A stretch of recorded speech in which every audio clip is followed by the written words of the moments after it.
வணக்கம், நான் உங்க friend Jaya Srinivasan. Welcome to veggies recipe.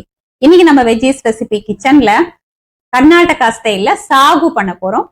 Sahoo நிறைய விதத்துல பண்ணலாம். ஆனா இன்னைக்கு நம்ம பண்ணக்கூடிய மெத்தட்ல ரொம்ப கரம் மசாலா எல்லாம் சேர்க்காம, அந்த பட்டை, கிராம்பு, மசாலா இலை இதெல்லாம் சேர்க்காம ரொம்ப சிம்பிளா பண்ணலாம். கொஞ்சம் வயசான வாளுக்கு இல்ல ராத்திரி நேரம்லாம் அந்த கொஞ்சம் மசாலா எல்லாம் சாப்பிட்டோம்னா சரியா டைஜஷன் ஆகல, எரிக்கழிச்சு நேருக்கு அப்படின்னு சொல்லுவா இல்லையா.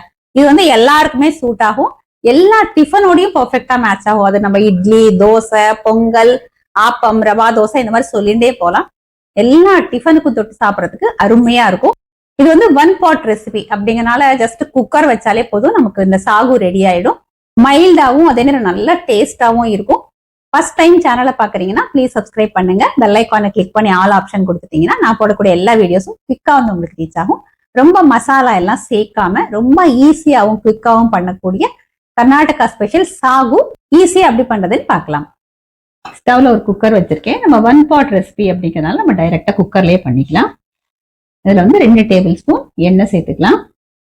எண்ணெய் சூடானதும் 1/2 டீஸ்பூன் கடுகு, கடுகு பொரிஞ்சதும் 1/2 டீஸ்பூன் கடலை பருப்பு, 1/2 டீஸ்பூன் உளுத்தம்பருப்பு, பருப்பு லேசா செவந்து வந்ததும் 1/2 டீஸ்பூன் ஜீரகம், 1/4 டீஸ்பூன் பெருங்காயம்.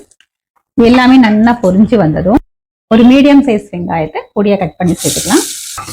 வெங்காயம் கண்ணாடி பதம் வர வரைக்கும் நல்லா வதங்கட்டும்.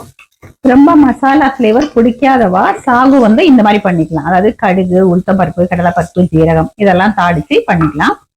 இதே மசாலா ஃபிளேவர் பிடிக்கும் அப்படின்னா இந்த கடலைப்பருப்பு, உளுத்தம்பருப்பு, கடுகு இதுக்கு பதிலா பட்டை, சோம்பு, கிராம்பு, மசாலா இலை இதெல்லாம் சேர்த்துக்கலாம். நான் இன்னைக்கு ரொம்ப மசாலா ஃபிளேவர் இல்லாம பண்ணிட்டு இருக்கேன்.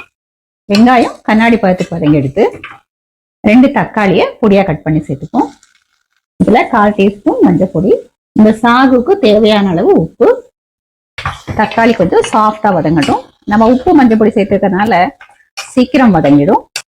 தக்காளி பாருங்க நல்லா சாஃப்டா வதங்கிடுது. 2 உருளைக்கிழங்கு தோல் சீவிட்டு இது போல கொஞ்சம் பெரிய பீஸா கட் பண்ணியிருக்கேன். இதுல 1 டீஸ்பூன் தனியா பவுடர், 1/4 டீஸ்பூன் ஜீரக பொடி, 1/4 டீஸ்பூன் கரம் மசாலா. இது ஆப்ஷனல் தான். 1/4 டீஸ்பூன் மிளகாய் பொடி. இது எல்லாத்தோட பச்சை வாசனை போக நல்லா வதக்கி விட்டுக்கலாம். இது வதங்கறதுக்குள்ள நம்ம இந்த சாகுக்கு தேவையானதை அரைச்சு எடுத்துடலாம். ஒரு மிக்சி ஜார்ல 4 டேபிள் ஸ்பூன் தேங்காய் துருவல், 2 பச்சை மிளகாய், 1 இன்ச் இஞ்சி தோல் சீவிட்டு ரஃபா கட் பண்ணி சேர்த்துக்கலாம். 1 டேபிள் ஸ்பூன் பொட்டுக்கடலை, 4-5 முந்திரி பருப்பு. கொஞ்சம் தண்ணியை விட்டு இதை நம்ம அரைச்சு எடுத்துப்போம். எல்லாமே நல்லா வதங்கி எடுத்து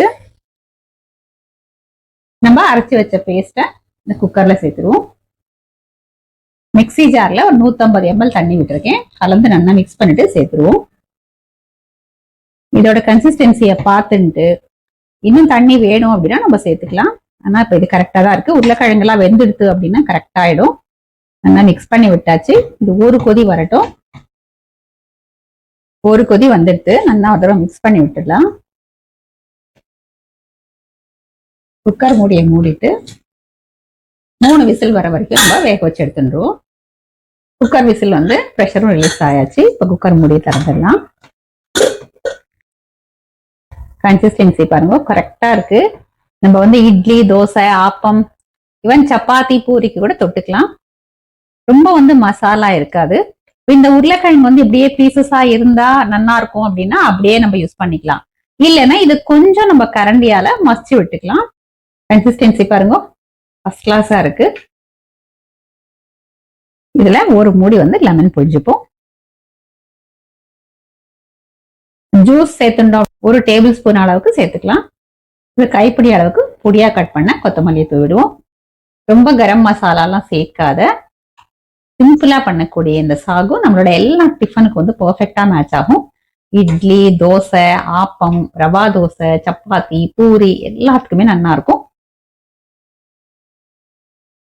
ரொம்ப அதிக மசாலா எல்லாம் இல்லாம சிம்பிளா பண்ணக்கூடிய அந்த ஒன் பாட் ரெசிபி சாகு பர்ஃபெக்டா ரெடி ஆயிடுது.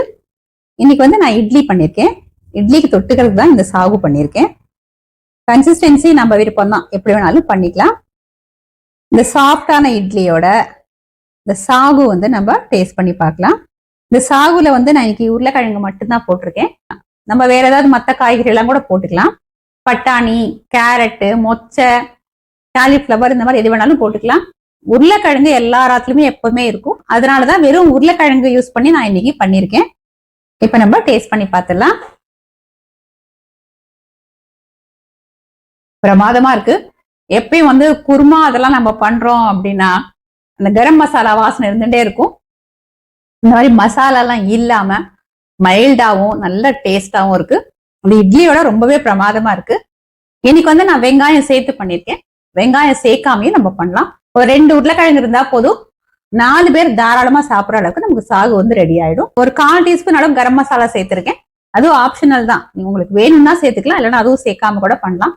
காத்தால பிஸியா இருக்கிற நேரத்துல கூட ஒரு சைடு இட்லி வேகும் போதே இன்னொரு சைடு குக்கர்ல எல்லாத்தையும் நம்ம போட்டு க்ளோஸ் பண்ணிட்டு ஒரு 3 விசில் வர வச்சிட்டோம் அப்படின்னாலே இந்த சாகு வந்து ரெடி ஆயிடும். சிம்பிளான இன்கிரீடியன்ஸ் தான், இதுக்காக ஸ்பெஷலா எதுவுமே இல்லை, எல்லாமே நம்ம ஆத்துல இருக்கிறது தான். 1 பாட் அப்படின்னால ரொம்ப குவிக்காவும் ஈஸியாவும் நல்ல டேஸ்டாவும் பண்ணக்கூடிய கர்நாடகா ரெசிபி சாகு. குவிக்காவும் ஈஸியாவும் இருக்கும், அதுல நல்ல டேஸ்டாவும் இருக்கும். இதே மாதிரி இதே மெத்தட்ல இதே அளவுகளோட இந்த சாகு வந்து நீங்க ட்ரை பண்ணி பாருங்க. எந்த டிஃபன் பண்ணாலும் இது வந்து அதோட நல்ல பர்ஃபெக்டா மேட்ச் ஆகும். ட்ரை பண்ணி பார்த்துட்டு எப்படி வந்ததுன்னு கமெண்ட்ல சொல்லுங்க. லைக் பண்ணுங்க, உங்க ஃப்ரெண்ட்ஸ் அண்ட் ஃபேமிலியோட ஷேர் பண்ணுங்க. இன்னொரு புது ரெசிபியோட நாளைக்கு நான் உங்களை மீட் பண்றேன். தேங்க்ஸ் ஃபார் வாட்சிங்.